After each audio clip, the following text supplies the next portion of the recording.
الحمد لله نحمده ونستعينه ونستغفره ونعوذ بالله من شرور أنفسنا ومن سيئات أعمالنا من يهده الله فلا مضل له ومن يضلل فلا هادي له وأشهد أن لا إله إلا الله وحده لا شريك له وأشهد أن محمدا عبده ورسوله صلى الله تعالى عليه وعلى آله وصحبه وسلم تسليما كثيرا أما بعد সম্মানিত শ্রোতা ও দর্শক মণ্ডলী, আজ জুমাবার 17 জিলহজ 1441 হিজরি মোতাবেক 7 আগস্ট 2020 মসজিদুল হারাম মক্কাতুল মুকাররমায় যে জুমার খুতবা প্রদান করা হয়েছে, খতিব হচ্ছেন সম্মানিত শেখ ডক্টর আব্দুল্লাহ বিন আওয়াদ আল জুহানি হাফিজাহুল্লাহ তাআলা। এই সংক্ষিপ্ত খুতবার অনুবাদ আপনাদের সামনে পেশ করব ইনশাআল্লাহ তাআলা। খুতবার বিষয়বস্তু হচ্ছে রাসূলুল্লাহ সাল্লাল্লাহু আলাইহি ওয়াসাল্লামের একটি আদর্শ হচ্ছে ওসিয়ত করা। সম্মানিত খতিব আল্লাহ রাব্বুল আলামিনের প্রশংসা খুতবাতুল হাজাই পেশ করেছেন, রাসূলুল্লাহ সাল্লাল্লাহু আলাইহি সাল্লামের উপর সালাতু সালাম পেশ করেছেন, আর তারপরে বলছেন যে হে মুসলিমগণ, মহান আল্লাহ বহু রাসূল প্রেরণ করেছেন, তাদের সাথে বহু আসমানি গ্রন্থ নাজিল করেছেন, মানব জাতিকে এক আল্লাহর তাওহীদের দিকে আহ্বান করার জন্য, যে আল্লাহ রাব্বুল আলামিনের কোনো শরীক নেই, তিনি একক, এবং মানব জাতিকে বহুমুখী অন্ধকার থেকে গুমরাহি থেকে বের করে ইসলামের আলোর দিকে নিয়ে যাওয়ার উদ্দেশ্যে। মানব জাতি গুমরাহ পথভ্রষ্ট হয়ে গেছিল, তাদের পথভ্রষ্টতার পরে তাদের হেদায়েতের উদ্দেশ্যে যুগে যুগে আম্বিয়া রাসূলগণকে আল্লাহ রাব্বুল আলামিন প্রেরণ করেছেন। মহান আল্লাহ রাব্বুল আলামিনের একটি বড় রহমত হচ্ছে বিশেষ করে এই উম্মতের ওপর, যেই উম্মত হচ্ছে সর্বশেষ উম্মত, যে তাদের জন্য আল্লাহ রাব্বুল সবচাইতে শ্রেষ্ঠ আফজাল সর্বোত্তম রাসূল প্রেরণ করেছেন, যিনি হচ্ছেন আমাদের নবী, আমাদের রাসূল মুহাম্মদুর রাসূলুল্লাহ সাল্লাল্লাহু আলাইহি সাল্লাম, যাকে আল্লাহ রাব্বুল আলামিন সমস্ত রাসূলগণের মাঝে মনোনীত করেছেন। তিনি আল্লাহর খলিল। যেমন আল্লাহ রাব্বুল আলামিন তার উম্মতকে শেষ উম্মত এবং শ্রেষ্ঠ উম্মত হিসাবে আল্লাহ রাব্বুল আলামিন মনোনীত করেছেন, কুনতুম খায়রা উম্মাহ, তোমরা হচ্ছ শ্রেষ্ঠ উম্মাহ। সুতরাং মানব জাতির মুক্তির একমাত্র পথ, সৌভাগ্যের একমাত্র পথ হচ্ছে যে রাসূলুল্লাহ সাল্লাল্লাহু আলাইহি সাল্লাম যা আমাদেরকে জানিয়েছেন দ্বীনের বিষয়াদি, তা বিশ্বাস করা, এবং তিনি যেসব কথা কাজ থেকে নিষেধ করেছেন এবং সতর্ক সাবধান করেছেন তা হতে বিরত থাকা, এবং তার সাথে সাথে ইবাদত একমাত্র করতে হবে রাসূলুল্লাহ সাল্লাল্লাহু আলাইহি সাল্লামের আনিত বিধান অনুযায়ী, তার সুন্নাহ ভিত্তিক। হে মুসলিমগণ, রাসূলুল্লাহ সাল্লাল্লাহু আলাইহি সাল্লাম অত্যন্ত দয়ালু ছিলেন, বড়ই হিতাকাঙ্ক্ষী ছিলেন, এবং নিজ উম্মতের জন্য সার্বিক কল্যাণকে অত্যন্ত ভালোবাসতেন। মহান আল্লাহ যেমন ইরশাদ করেছেন সূরা তাওবায়, লাকাদ জাআকুম রাসূলুম মিন আনফুসিকুম, নিশ্চয় তোমাদের কাছে তোমাদের মধ্য থেকে একজন রাসূল আগমন করেছেন, আজিজুন আলাইহি মা আনিতুম, তোমাদের কি যাতে কষ্ট হয় তা তাকে কষ্ট দেয়, তিনি তোমাদের কষ্টে দুঃখে দুঃখ কষ্ট পান। হারিসুন আলাইকুম, এবং তোমাদের কল্যাণের জন্য তিনি উদ্গ্রীব। বিল মুমিনিনা রাউফুর রহিম, আর মুমিনদের ক্ষেত্রে তিনি অত্যন্ত স্নেহশীল এবং দয়ালু। ফাইন তাওয়াল্লাউ, কিন্তু মানুষ যদি ফিরে যায় রাসূলুল্লাহ সাল্লাল্লাহু আলাইহি ওয়াসাল্লামের দাওয়াত থেকে, ফাকুল, হে নবী, হে রাসূল, তুমি বলে দাও, হাসবি আল্লাহ, আল্লাহ আমার জন্য যথেষ্ট, লা ইলাহা ইল্লাহু, তিনি ছাড়া কোনো সত্য মাবুদ নেই, আলাইহি তাওয়াক্কালতু, তারই ওপর আমি আস্থা ভরসা করি, ওয়া হুয়া রব্বুল আরশিল আযীম, তিনি মহান আরশের অধিপতি।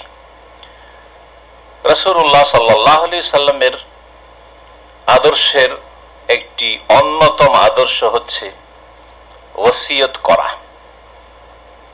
ওসিয়ত মানে কাউকে কোনো কিছুর নির্দেশ দেওয়া।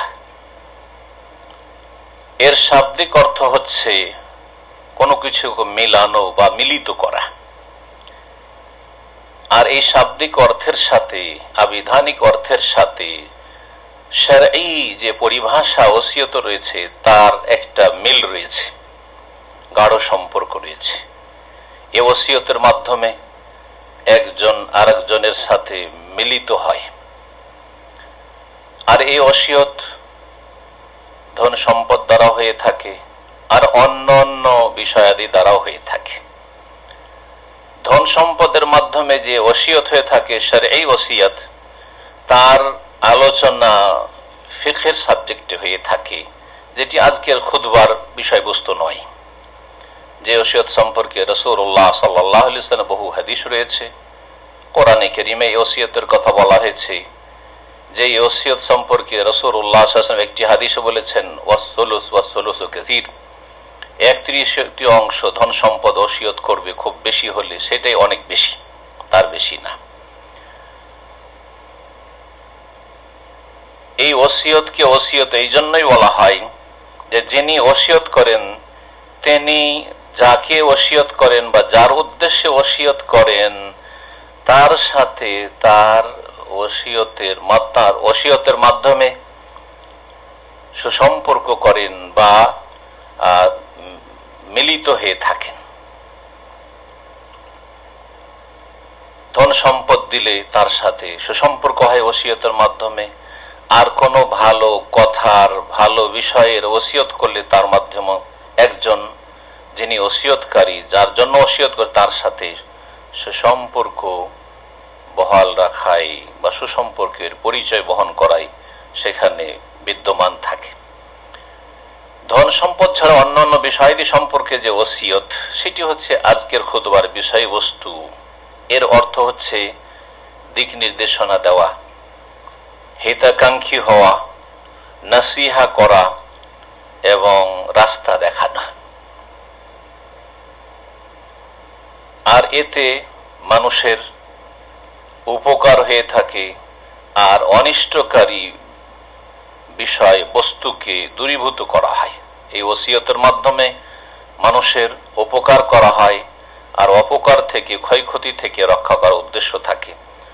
যেমন আমরা বলে থাকি, উসিকা বিতাকওয়াল্লাহ, জি, রাসূলুল্লাহ সাল্লাল্লাহু আলাইহি ওয়াসাল্লামের এইরকম হাদিসে রয়েছে, তোমাকে ওসিয়ত করছি আল্লাহ ভীরুতার। এবং আল্লাহ রাব্বুল আলামিনও কোরআনে কারীমে ওসিয়ত করেছেন, সমস্ত মানব জাতিকে, আম্বিয়া রাসূলগণকে ওসিয়ত করেছেন, আনিত্তাকুল্লাহ, আল্লাহকে ভয় করো।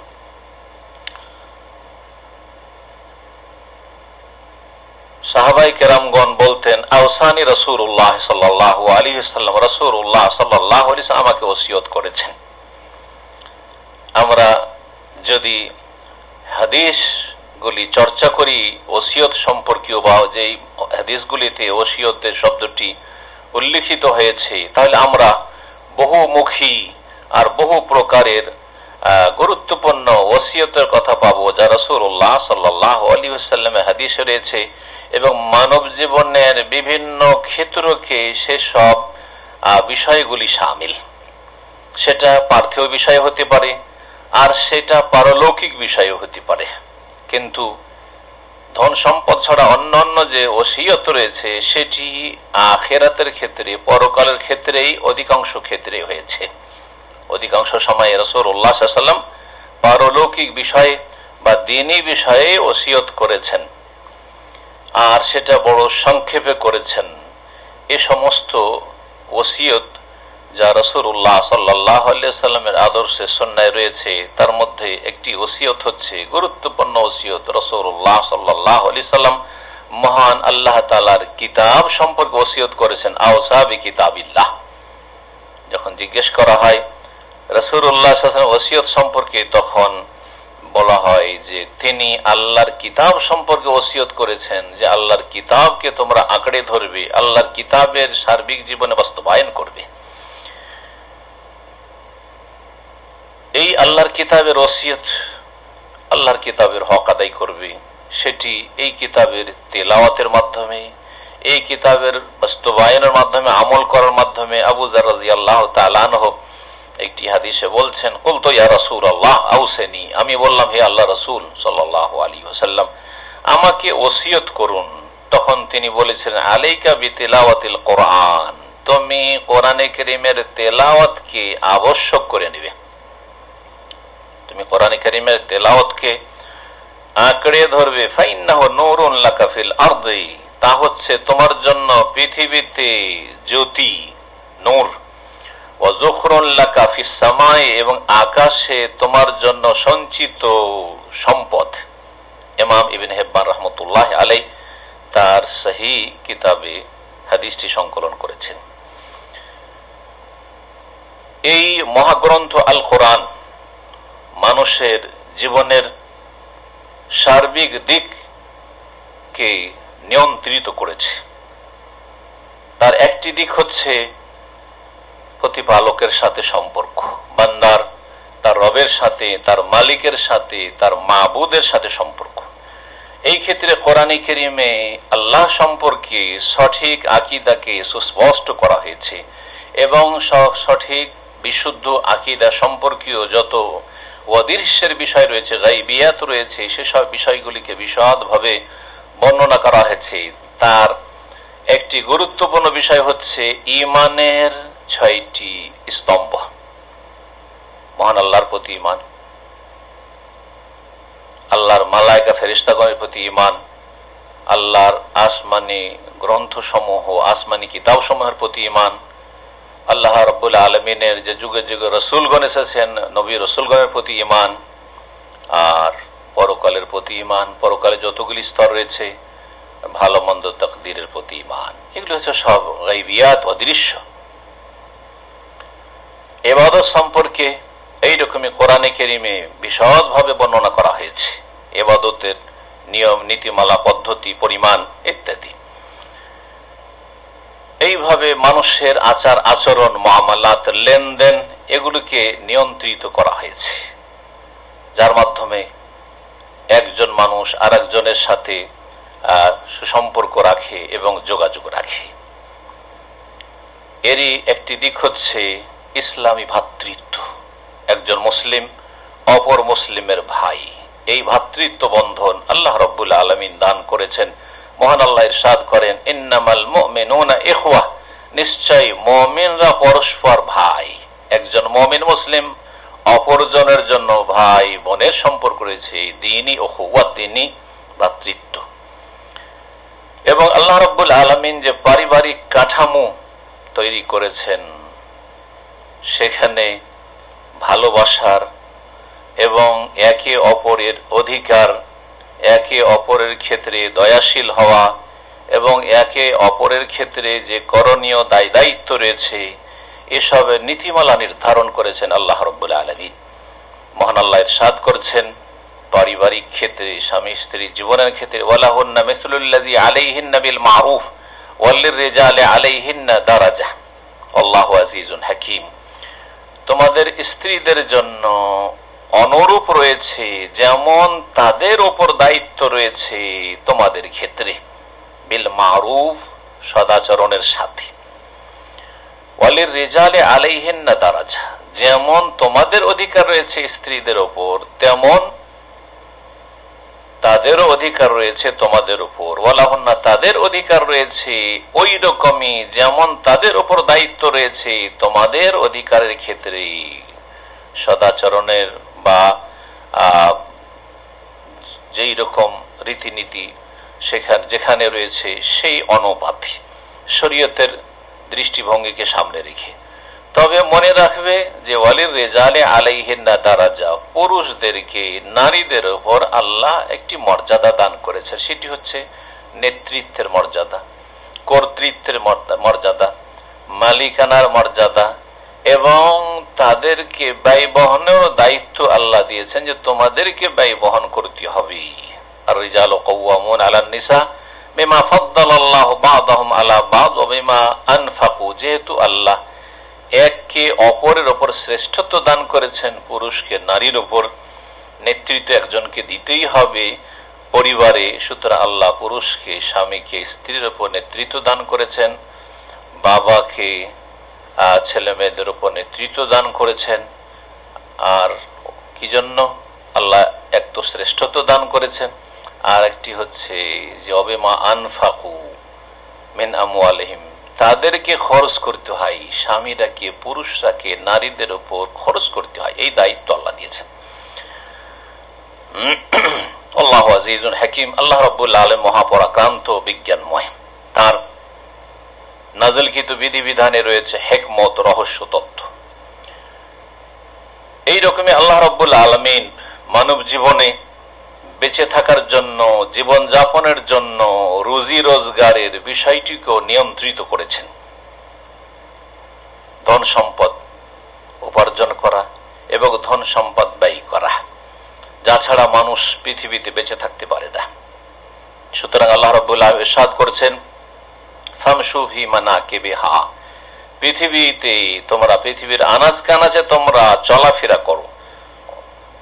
ওয়া কুলু মির রিজকিহি, এবং আল্লাহ রাব্বুল আলামিনের দান যে উপজীবিকা রয়েছে, রিজিক রয়েছে, তা থেকে তোমরা ভক্ষণ করো। ওয়া ইলাইহিন নশুর, কিন্তু মনে রাখবে তার কাছেই তোমাদেরকে চলে যেতে হবে। এইরকম পৃথিবীতে আল্লাহ রাব্বুল সুবিচারের মানদণ্ডকে নিয়ন্ত্রিত করেছেন। মহান আল্লাহ ইরশাদ করেছেন, লাকাদ আরসালনা রাসূলানা বিল বায়িনাত, নিশ্চয় আমি আমার রাসূলগণকে সুস্পষ্ট দলিল প্রমাণ নিয়ে প্রেরণ করেছি। ওয়া আনজালনা মাআহুমুল কিতাব, এবং তাদের সাথে আল কিতাব, আসমানি বিধান গ্রন্থ নাযিল করেছি।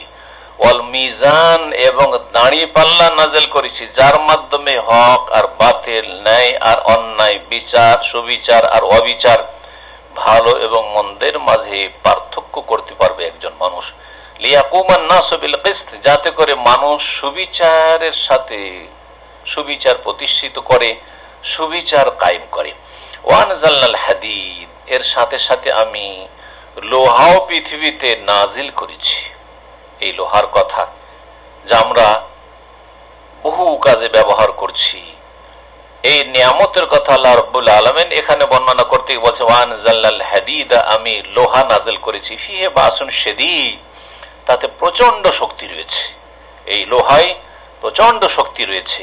ও মানাফিউ লিন-নাস, এতে বহুমুখী উপকারিতা রয়েছে মানব জাতির জন্য। ওয়ালা ইয়ালামু আল্লাহু মান ইয়ানসুরু ওয়া রাসূলুহু বিল গায়ব, আর আল্লাহ জানতে চান যে কে তার সাহায্য করছে, তার দ্বীনের সাহায্য করছে এবং তার রাসূলগণের সাহায্য করছে আল্লাহকে না দেখে। ইন্নাল্লাহা কাওয়িয়্যুন আজিজ, নিশ্চয় আল্লাহ রাব্বুল আলামিন মহাশক্তিধর এবং মহাপরাক্রান্ত। এই আয়াতটি সম্পর্কে একটু যদি গভীরভাবে চিন্তা করেন, দেখবেন যে এতে তিনটি গুরুত্বপূর্ণ বিষয়, যা দিয়ে মানব জীবনকে আল্লাহ নিয়ন্ত্রিত করেছেন এবং মানব জীবনে যাতে করে শান্তি প্রতিষ্ঠা হয় তার ব্যবস্থা করেছেন। একটি হচ্ছে শরঈ বিধান, যা আল কিতাব, কিতাবের মাধ্যমে আল্লাহ ওয়ানজালনা মাআহুল কিতাব, নবী রাসূলগণের সাথে আমি কিতাব নাযিল করেছি, শরঈ বিধান তাদের মাধ্যমে এসেছে। ওয়াল কাদা, এবং তার সাথে সাথে কাজা, বিচার বিভাগের কথা এখানে। ওয়াল মিজান, দাঁড়ি পাল্লার কথা, যার মাধ্যমে সুবিচার করবে, অবিচার করবে না, ইনসাফ ন্যায় প্রতিষ্ঠা করবে, অন্যায় করবে না। আর লোহার কথা আল্লাহ রাব্বুল আলামিন উল্লেখ করেছেন, যার মাধ্যমে বাস্তবায়ন হবে আদেশ নিষেধের, রাষ্ট্রীয় যে সব আদেশ নিষেধ রয়েছে সেগুলির বাস্তবায়ন হবে, অর্থাৎ যে সব দণ্ডবিধান রয়েছে অথবা অপরাধীর যে শাস্তি রয়েছে সেগুলির দিকে আল্লাহ রাব্বুল আলামিন ইঙ্গিত করেছেন। আল কিতাব ওয়াল মিজান এবং হাদিদ, এই তিনটি বিষয়কে আল্লাহ রাব্বুল আলামিন কোরআন কারীমের সূরাতুল হাদীদের এই আয়াতে বর্ণনা করে এই তিনটি দিক মানব জাতিকে জানিয়ে দিতে চেয়েছেন এই একটি আয়াতে। এবং এই আয়াতে অত্যন্ত গুরুত্বপূর্ণ শিক্ষা রয়েছে, গুরুত্বপূর্ণ বড়ই বিজ্ঞানময় দিক নির্দেশনা রয়েছে এবং এতে আমাদের জন্য সুপ্রতিষ্ঠিত দিক নির্দেশনা রয়েছে পথের। আল্লাহ রাব্বুল আলামিন সত্যি বলেছেন কোরআনে কারীম সম্পর্কে, ইন্না হাযাল কুরআনা ইয়াহদি লিল্লাতী হিয়া আকওয়াম ওয়া ইউবাশশিরুল মুমিনিনা আল্লাযীনা ইয়ামালুনাস সালিহাতি আন্না লাহুম আজরান কাবীরা। নিশ্চয় এই কোরআন এমন একটি মহাগ্রন্থ, আসমানি কিতাব, ইয়াহদি লিল্লাতী হিয়া আকওয়াম, যা রাস্তা দেখায়, দিক নির্দেশনা দেয় এমন একটি পথের জন্য, আদর্শের জন্য, এমন একটি আদর্শের দিকে যেটি হচ্ছে অত্যন্ত সুপ্রতিষ্ঠিত, অত্যন্ত সোজা, যাতে কোনো বক্রতা নেই। ওয়াবাশশিরুল মুমিনিন, এবং যারা ঈমানদার বিশ্বাসী তাদেরকে সুসংবাদ দেয় আল কোরআনুল কারীম আল্লাযীনা ইয়ামালুনাস সালিহাত, যারা ঈমানের সাথে সাথে নেক আমলগুলি করে, সৎকর্মশীল হয়ে সৎ জীবন যাপন করে, কি সুসংবাদ দেয়? আন্না লাহুম আজরান কাবীরা, তাদের জন্য মহা পুরস্কার রয়েছে। আল্লাহ রাব্বুল আলামিন যেন আমাদের কোরআনে কারীমে বরকত দান করেন এবং তার দ্বারা আমাদেরকে উপকৃত হওয়ার তৌফিক দান করেন। দ্বিতীয় খুতবায় সম্মানিত খতিব বলছেন যে কোরআনে কারীম হচ্ছে নূর, জ্যোতি, যাকে আল্লাহ এই জ্যোতি নেওয়ার তৌফিক দান করবেন তার জন্য, যাকে এই কোরআনে কারীম থেকে আলো নেওয়ার তৌফিক দান করবেন। আল্লাহ সুবহানাহু ওয়া তাআলা কোরআনে কারীম দ্বারা বহু জাতিকে উন্নীত করেছেন, সম্মানিত করেছেন, উপরে উঠিয়েছেন। আর বহু জাতিকে আল্লাহ রাব্বুল আলামিন কোরআনে কারীম দিয়ে, কোরআনে কারীমের মাধ্যমে লাঞ্ছিত, অপদস্থ করেছেন, নিচে নামিয়ে দিয়েছেন। রাসূলুল্লাহ সাল্লাল্লাহু আলাইহি ওয়াসাল্লাম একটি হাদিসের দিকে এখানে ইঙ্গিত করা, ইন্নাল্লাহ ইয়ারফাউ বিহাযাল কিতাবি আকওয়ামান ওয়া ইয়াদাউ বিহি আখারিন। আল্লাহ রাব্বুল আলামিন এই কিতাব আল কোরআনুল কারীমের মাধ্যমে বহু জাতি, আকওয়াম, বহু জাতিকে আল্লাহ সম্মানিত করেছেন, যাদেরকে কেউ চিনত না, যাদের কোনো অস্তিত্ব ছিল না, যাদের কোনো অবস্থান ছিল না, তাদেরকে আল্লাহ অনেক উঁচাতে উঠিয়েছেন। এই কোরআনে কারীমের প্রতি যারা ঈমান নিয়ে এসেছে, কোরআনে কারীমের যারা জীবনে বাস্তবায়ন করেছে, কোরআনে কারীমের দিকে দাওয়াত দিয়েছে, কোরআনে কারীমের শিক্ষা লাভ করেছে এবং শিক্ষা দিয়েছে, কোরআনে কারীমের কথা আবার প্রচার প্রসার যারা করেছে, এক কথায় কোরআনে কারীমকে যারা যত বেশি নিজের জীবনে আঁকড়ে ধরেছে এবং সেই কোরআনে কারীমের যত বেশি খেদমত করতে পেরেছে ইখলাসের সাথে, তত বেশি আল্লাহ তাদেরকে ইয়ারফা সম্মানিত করেছেন। আর যারা কোরআনে কারীম নাজিল হওয়ার পরে অবজ্ঞা করেছে, অস্বীকার করেছে, অহংকার প্রদর্শন করেছে, ভ্রুক্ষেপ করেনি, বেপরোয়া জীবন যাপন করেছে, তাদেরকে যুগে যুগে আল্লাহ লাঞ্ছিত, অবদস্থ করেছে। কোরআনে কারীম জন্মসূত্রে পেয়েও মুসলিম জাতি যখন কোরআনী আদর্শ থেকে দূরে সরে গেছে, কাফেরদের সভ্যতাকে ঘরে টেনে নিয়েছে, ইসলামী সভ্যতাকে দূরে সরিয়ে দিয়েছে, কোরআনী বিধানকে, তাওহীদকে দূরে সরিয়ে দিয়ে শিরকে ডুবে গেছে, সুন্নাহকে, রাসূলুল্লাহ সাল্লাল্লাহু আলাইহি ওয়াসাল্লাম, লাকাদ কানা লাকুম ফি রাসূলিল্লাহি উসওয়াতুন হাসানাহ, রাসূলুল্লাহ সাল্লাল্লাহু আলাইহি ওয়াসাল্লাম উত্তম আদর্শ বাদ দিয়ে যখন বিদআতে লিপ্ত হয়েছে, আল্লাহ শিরককারী, বিদআতকারী আর পাপিষ্ট মুসলিমদেরকে আল্লাহ লাঞ্ছিত, অপদস্থ করে দিয়েছেন। ওয়াইযাউ বিহি আখারিন, আল্লাহ যেন আমাদের হেফাজত করেন। সুতরাং কোরআনে কারীম যারা গ্রহণ করবে সাদরে এবং সেই অনুযায়ী আমল করবে, তারা আল্লাহর কাছে ভাগ্যবান হবে। পক্ষান্তরে কোরআনে কারীমকে যারা পরিত্যাগ করবে, কোরআনে কারীম থেকে যারা এড়িয়ে যাবে, কোরআনে কারীম থেকে যারা বিমুখ হয়ে যাবে, তারা ক্ষতিগ্রস্ত হবে, তারা বিপদে নিমজ্জিত হবে ইহকাল পরকালে, এবং তারা হতভাগা হবে, তাদের দুর্ভাগ্যের শেষ থাকবে না। মহান আল্লাহর কাছে দোয়া করি, আল্লাহ রাব্বুল আলামিন যেন আমাদেরকে এবং আপনাদেরকে সকলকে কোরআনওয়ালা বানিয়ে দেন, কোরআনের প্রতি বিশ্বাসী জীবন থাকার তৌফিক দান করেন, কোরআনে কারীমের জ্ঞান অর্জনের, বেশি বেশি তিলাওয়াতের তৌফিক দান করেন, ভালোভাবে যত্ন সহকারে আমলের তৌফিক দান করেন, কোরআনে কারীমের দিকে নির্ভেজাল দাওয়াত দেওয়ার তৌফিক দান করেন। কোরআনে কারীম ওয়ালা যারা আহলুল কোরআন, তারাই হচ্ছে আহলুল্লাহ, আল্লাহর পরিবার এবং খাসাত আল্লাহ রাব্বুল আলামিনের স্পেশাল ভিআইপি লোক। আল্লাহ তাদের দলে যেন আমাদেরকে শামিল করেন এবং আল্লাহ রাব্বুল আলামিন আমাদেরকে ওই সব ভালো মানুষের অন্তর্ভুক্ত করেন যারা কোরআনে কারীম মুখস্থ করেছে, কোরআনে কারীম সংরক্ষণ করেছে এবং কোরআনে কারীমের যথাযথ তেলাওয়াত করে থাকে, কোরআনে কারীমের প্রতি আমল করে থাকে, কোরআনে কারীম থেকে হেদায়েত নিয়ে থাকে। আল্লাহ যেন তাদের দলে আমাদেরকে শামিল করে নেন তার রহমতে। কোরআনে কারীম সবচাইতে উত্তম ওসিয়ত এবং এই কোরআনে কারীমের ওসিয়তকারী হচ্ছেন সর্বোত্তম আমাদের মাবুদ আল্লাহ রাব্বুল আলামিন, যিনি রহমান, যিনি রহিম। মহান আল্লাহ ইরশাদ করছেন, কিতাবুন আনজালনাহু ইলাইকা মুবারাক, এই হচ্ছে এমন মহাগ্রন্থ কিতাব যা আমি নাজিল করেছি, ইলাইকা হে নবী তোমার উদ্দেশ্যে, তোমার কাছে, মুবারাকুন যেই কিতাব হচ্ছে বরকতময় কিতাব, যেই কিতাবের সবকিছুতেই বরকত রয়েছে। যেমন কোরআনে কারীমের প্রতি ঈমানে বরকত রয়েছে, তেমনি কোরআনে কারীমের প্রতি আমলে বরকত রয়েছে, কোরআনে কারীমের শিক্ষায় বরকত রয়েছে, কোরআনে কারীমের শিক্ষা নেওয়ায় দেওয়ায় বরকত রয়েছে, কোরআনে কারীমের দাওয়াতে বরকত রয়েছে, কোরআনে কারীমের সার্বিক জীবনে বাস্তবায়নে সার্বিক বরকত রয়েছে। লিয়াদাব্বারু আয়াতিহি, কেন আমি কোরআনে কারীম মুবারক নাযিল করেছি? যাতে করে কোরআনে কারীমের আয়াত সমূহ নিয়ে গভীরভাবে মানুষ চিন্তা করে, তাদাব্বুরে কোরআন করে, গভীরভাবে তারা কোরআনে কারীম নিয়ে গবেষণা করে। আল্লাহ কি সম্বোধন করছেন, কি আদেশ হচ্ছে আর কি নিষেধ হচ্ছে, সজাগ হয়ে শুনবেন, মনোযোগী হয়ে শুনবেন এবং শিখবেন, সংরক্ষণ করবেন, মুখস্থ করবেন, আমল করবেন, সেই দিকে দাওয়াত দেবেন। ওয়ালিয়াতাযাক্কারা উলুল আলবাব, আর যাতে করে জ্ঞানী মানুষরা উপদেশ গ্রহণ করে এই কোরআনে কারীম থেকে। শেষখানে সম্মানিত খতিব বলছেন, জেনে রাখুন যে আল্লাহ রাব্বুল আলামিন আমাদেরকে নির্দেশ দিয়েছেন, আমাদের প্রিয় নবী রাহমাতুল লিল আলামিন, যিনি আল্লাহর পক্ষ থেকে আমাদের জন্য বিশেষ রহমত এবং বড় নেয়ামত, রাসূলুল্লাহ সাল্লাল্লাহু আলাইহি ওয়াসাল্লাম সাইয়্যিদুল মুরসালিন খাতামুন নবীয়িন মুহাম্মদ সাল্লাল্লাহু আলাইহি ওয়াসাল্লাম, মুহাম্মদ বিন আব্দুল্লাহ, তার প্রতি সালাত ও সালামের। সুতরাং মহান আল্লাহ ইরশাদ করেছেন, ইন্নাল্লাহা ওয়া মালাইকাতাহু ইউসাল্লুনা আলান নবী ইয়া আইয়ুহাল্লাযীনা আমানু সাল্লু আলাইহি ওয়া সাল্লিমু তাসলিমা।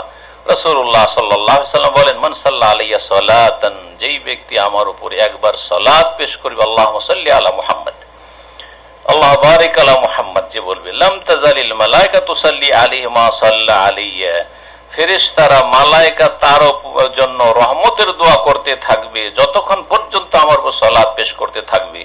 ফালিয়াকিল্লা আবদুন মিন যালিকা আও লিয়ুকসির, সুতরাং এখন যে কোনো বান্দা হয় কম সালাত পেশ করুক, যদি কম ফেরেশতার দোয়া মনে করে যে নেব, আর যদি ফেরেশতার দোয়া বেশি নিতে চায় তাহলে বেশি বেশি সালাত পেশ করুক। এই হচ্ছে রাসূলুল্লাহ সাল্লাল্লাহু আলাইহি ওয়াসাল্লামের একটি গুরুত্বপূর্ণ হাদিস। আল্লাহ রাব্বুল আলামিন যেন রাসূলুল্লাহ সাল্লাল্লাহু আলাইহি ওয়াসাল্লামের হাদিসের উপর আমল করে বেশি বেশি সালাত পেশ করার তৌফিক দান করেন। আল্লাহ রাব্বুল আলামিন যেন রাসূলুল্লাহ সত্যিকার অনুসারী হিসাবে আমাদেরকে কবুল করে নেন। এখানেই খুতবার তরজমা শেষ হচ্ছে। রব্বুল আলামিনের কাছে দোয়া করি, আল্লাহ যেন আমাদের ইহকাল পরকালে সার্বিক কল্যাণ দান করেন। রব্বানা আতিনা ফিদ দুনিয়া হাসানা ওয়া ফিল আখিরাতি হাসানা ওয়া কিনা আযাবান নার। ওয়া সাল্লাল্লাহু ওয়া সাল্লাম আলা নবিয়িনা মুহাম্মদ ওয়া আলা আলিহি ওয়া সাহবিহি আজমাইন।